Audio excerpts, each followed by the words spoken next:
Lampu belakangnya tentu meruncing dan proporsional, sesuai dengan desain bagian depan tidak bujel seperti ini.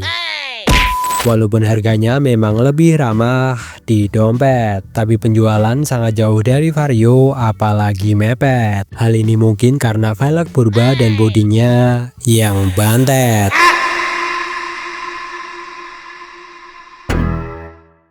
Setelah konten tentang Vario KZR yang kabarnya adalah Vario terbaik dari segala sisi, dan Vario Light Old yang menurut kami adalah Vario dengan desain terbaik, kali ini kami akan coba membahas matic kecil entry level Yamaha yang memiliki desain terbaik menurut kami. Tentu saja, ini adalah penilaian yang subjektif, yang bisa jadi beda penilaian menurut kalian. Dan inilah matic entry level dengan desain terbaik dari Yamaha, yang seluruhan desainnya enak dipandang mata. Dari bodi, buntut, sampai lampu utama. Walaupun kaki-kaki masih pakai velg zaman Belanda.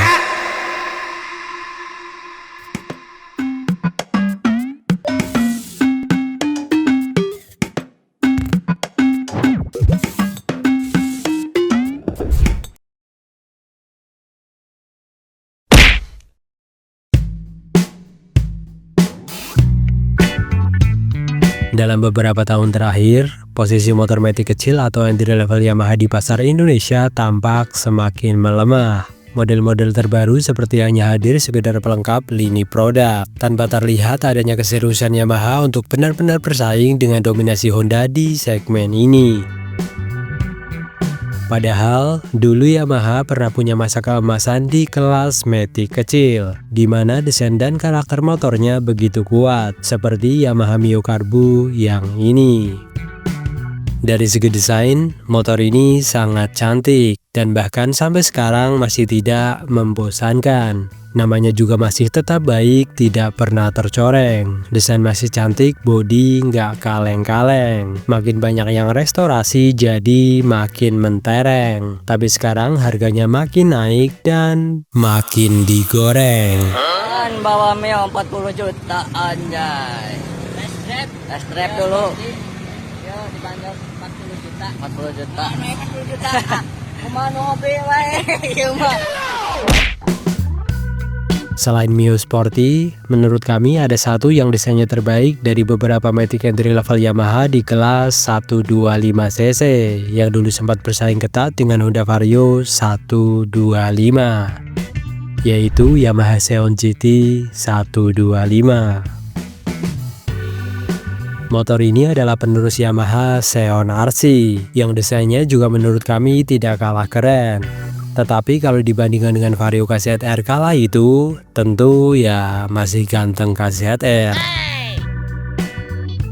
Dengan munculnya Yamaha Xeon GT, dulu kami kira ini akan menjadi penantang serius Vario KZR, karena penjualannya juga memang cukup baik. Tetapi setelah Honda memfacelift Vario KZR menjadi light old yang makin ganteng, Yamaha malah menyudahi motor ini dan menggantinya dengan motor kocak ini.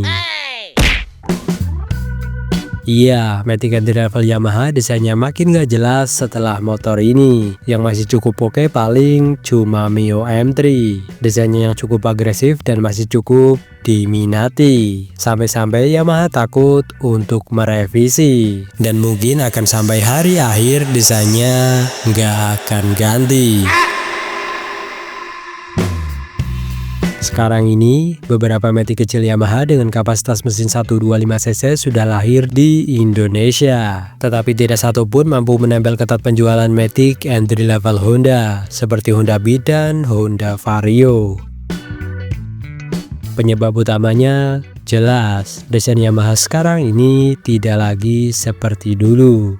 Kalian tahu sendiri, di Indonesia yang penting desain tampan. Soal kualitas nggak usah dihiraukan. Mau makin tipis atau mendadak patah di jalan, semua nggak masalah kalau bentuknya menawan. Tapi akan berbeda kalau mukanya nggak karuan, yang makin nggak jelas dan mengarah ke perindapan.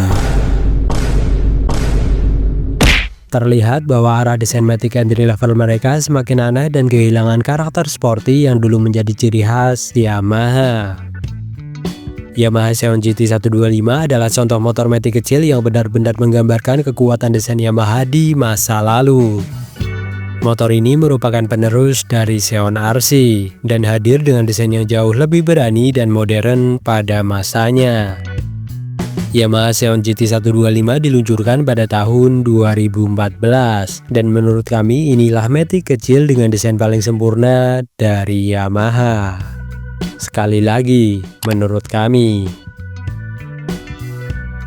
Motor ini memiliki single headlamp yang modelnya bulat bergaya Eagle Eye mirip Soul GT 125 atau Mio Soul generasi kedua.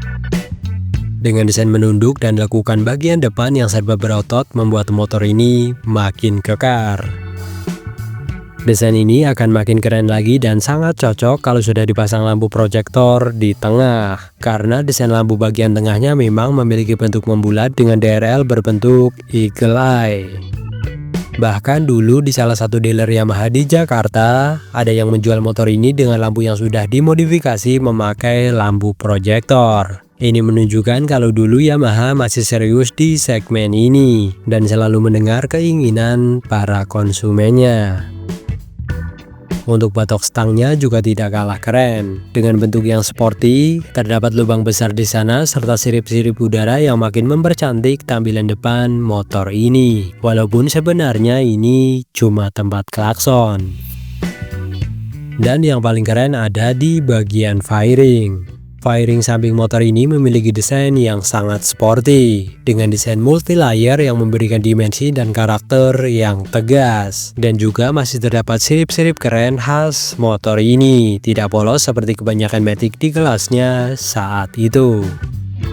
Sirip-sirip tersebut juga sampai ke bagian bodi yang seolah-olah menyatu dengan footstep pembonceng.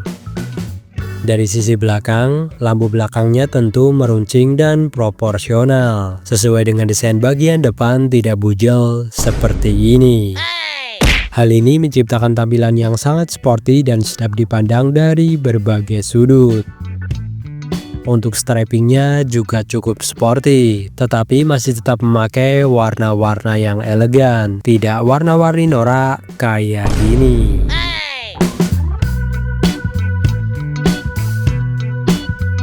Keseluruhan desain dari Xeon GT ini menurut kami sangat-sangat keren. Entah itu dilihat dari depan dengan lampu Eagle Eye-nya, dari samping dengan desain fairing multi-layer-nya, maupun dari belakang yang terlihat tajam dan sangat sporty.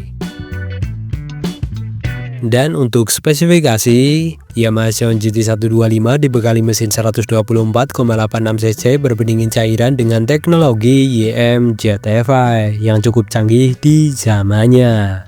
Mesin ini mampu menghasilkan tenaga 11,8 PS pada 9.000 rpm dan torsi 10,4 Nm pada 6.500 rpm yang menjadikannya salah satu motor Matic kencang di kelas 125cc kala itu. Bobotnya pun relatif ringan, membuat akselerasinya terasa responsif dan lincah di jalan perkotaan. Sayangnya, meski memiliki desain dan performa yang sangat keren, Yamaha memutuskan untuk tidak melanjutkan generasi Xeon GT yang hanya berumur 2 tahun ini. Padahal saat itu motor ini cukup laku dan sebenarnya menurut kami bisa bersaing dengan Honda Vario 125. Sebagai gantinya, Yamaha meluncurkan Aerox 125 yang sudah kami bahas kemarin, yang justru hadir dengan desain yang imut-imut kayak marmut.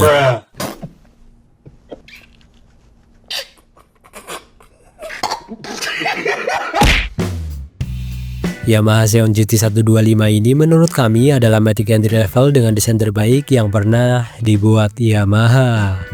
Seandainya Yamaha tetap mempertahankan garis desain agresif seperti Yamaha Xeon GT ini dengan pembaharuan fitur dan mesin yang lebih efisien, mungkin nasib motor Matic kecil Yamaha tidak akan seperti sekarang yang tertinggal sangat jauh dari Honda.